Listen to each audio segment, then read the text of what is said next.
Cedric Willemse started almost every TikTok the same way.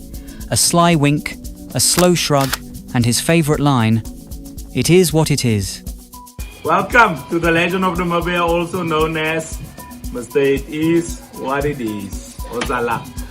Sometimes he was on the hood of his gunmetal Jeep Gladiator, custom build, the number plate bold, C-Boss. Behind him, the Cape Mountains cut across the sky like broken glass. He threw up rock and roll hand signs, like a man who knew he had already won.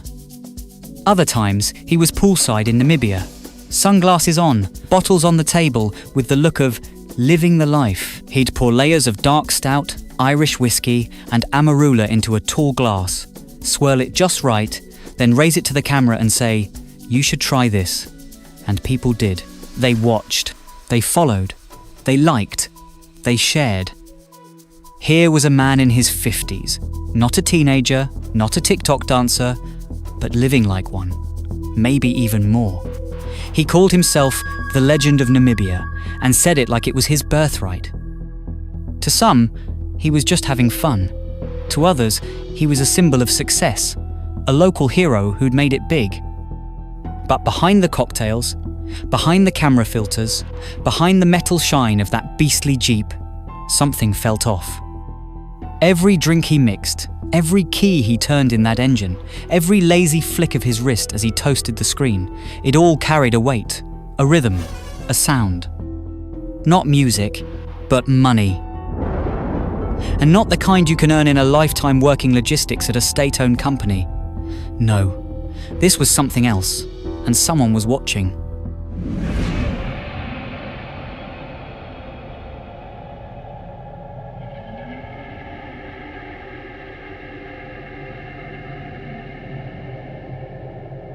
In early February 2024, an anonymous tip-off slid across the desk of Anti-Corruption Commission Chief Investigator Obeati Inambao.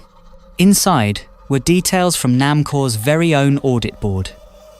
In a country still haunted by the fish rot scandal, anonymous tips remain one of the few weapons left in the public's arsenal. This one came quietly, but it carried the kind of moral weight no internal memo could contain. Whistleblowers rarely get statues. Their names are often buried or erased. But without them, entire empires of fraud would go unchecked. Inambao may be the face of the investigation, but somewhere in Namibia, someone made a choice to speak. And that choice cracked open the vault. The tip essentially asked a blunt question. How could a recently dismissed supply chain manager afford a garage of luxury vehicles, including a Jeep Gladiator priced at about 1.4 million Namibian dollars and a Mercedes-Benz GLE 400 north of 2 million? The tip alleged clandestine deposits, obscene rivers of cash bubbling into Cedric's personal bank accounts. Inambao smelled petroleum and panic. The paper trail led him backwards to August 2022, when NAMCOR's then managing director, Ims Malunga, pushed through an asset purchase agreement with a military contractor named Enacon. The deal, valued at roughly 53 million Namibian dollars, skipped every procurement checkpoint inside NAMCOR. No board sign-off, no budget clearance, just Malunga's signature, a promise and a ticking bomb. In corporate crime, policy isn't the problem, enforcement is.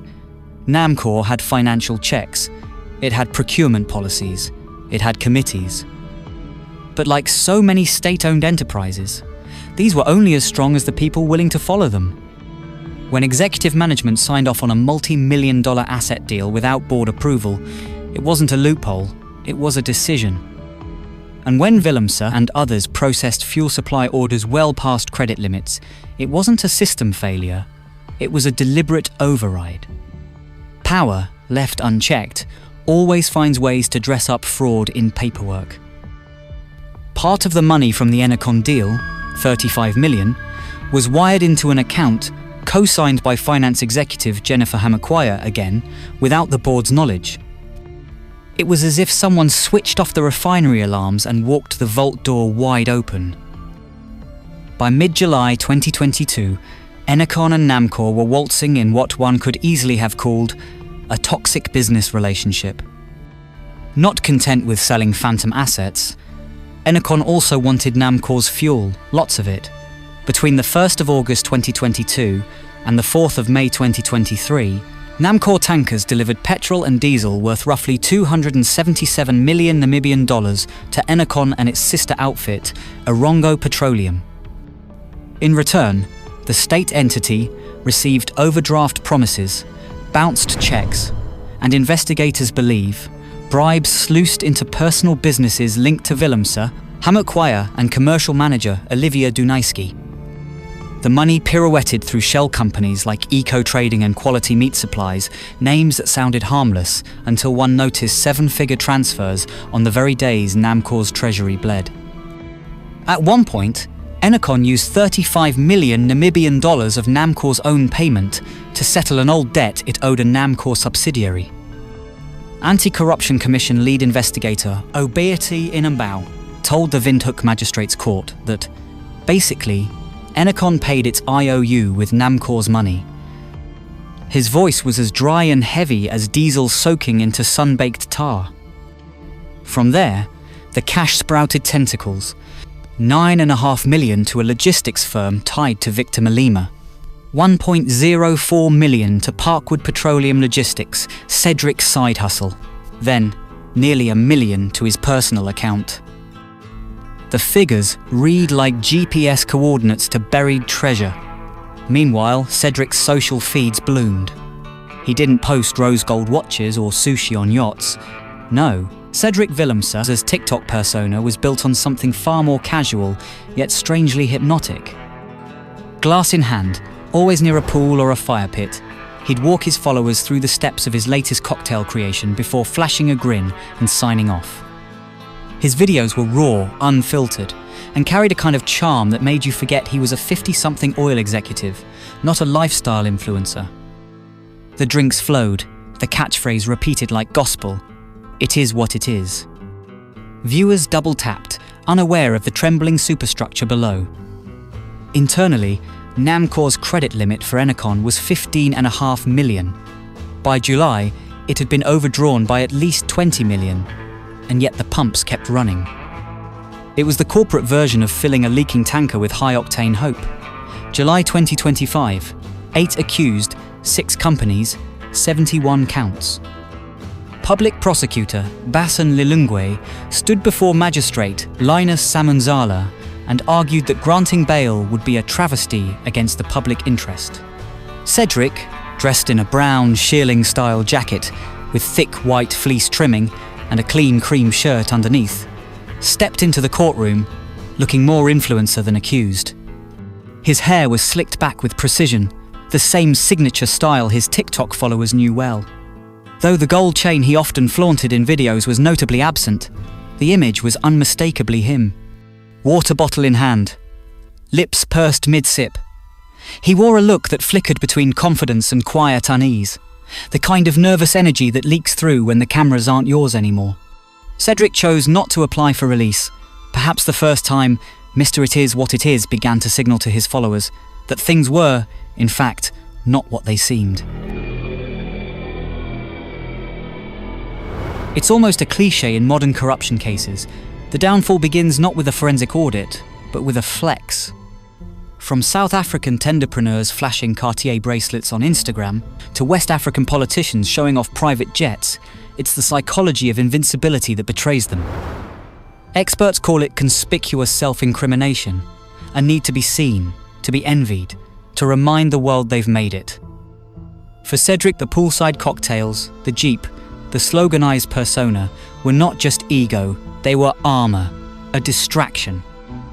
But like all illusions, they eventually cracked under the weight of reality. Enercon insists it sold service station assets that NAMCOR simply failed to take over. NAMCOR claims no such assets ever materialized. The Ministry of Defence, to whom those very stations are contractually bound until 2031, remains a silent third party looming over the dispute, like a desert mirage that might solidify into hard liability. As of early August 2025, Cedric has not been convicted. He sits in the dock as a suspect, not yet a criminal, but a man still wrapped in the presumption of innocence. Still, the prosecution's case is heavy. Page after page, number after number, a trail of transactions soaked in petrol and edged with smoke. If the charges hold, the money, allegedly siphoned, could fill enough fuel tanks to lap the Kalahari countless times. Far more than Cedric's TikTok camera ever circled his cocktail glass, capturing each pour, each grin, and every slow-motion toast as if it were scripture. Social media was never designed to hold people accountable. But in Cedric's case, it became something else. A visual diary of contradictions. Prosecutors didn't need to subpoena encrypted WhatsApp messages. They had timestamps, video angles, liquor brands, and audio quotes, each one willingly uploaded, publicly available, and now preserved in the digital amber of TikTok's algorithm. His audience saw entertainment. Investigators saw a lifestyle that didn't match the payroll of a dismissed logistics executive. In an ironic twist, the algorithm may have become the best cooperating witness the prosecution could ask for. And so we watch the court lights flicker, waiting to see whether the legend of Namibia will remain a catchy TikTok slogan or become a cautionary footnote in the country's battle against grand corruption. Oil is the lifeblood of nations. It moves armies, it props up presidents, it turns sand into skyscrapers and silence into profit. But in the wrong hands, it's not just fuel, it's fire. It burns through trust, through policy, and through the hopes of a nation already scarred by betrayal. Cedric isn't convicted, not yet. He still walks with the presumption of innocence. But the ledgers speak louder than any TikTok clip. The numbers don't smile, they don't pose, they don't lie. And in the end, legends don't fall, they unravel. One cocktail at a time, one deposit too many, one anonymous voice whispering, "Check again." It is what it is, but maybe, just maybe, it shouldn't be.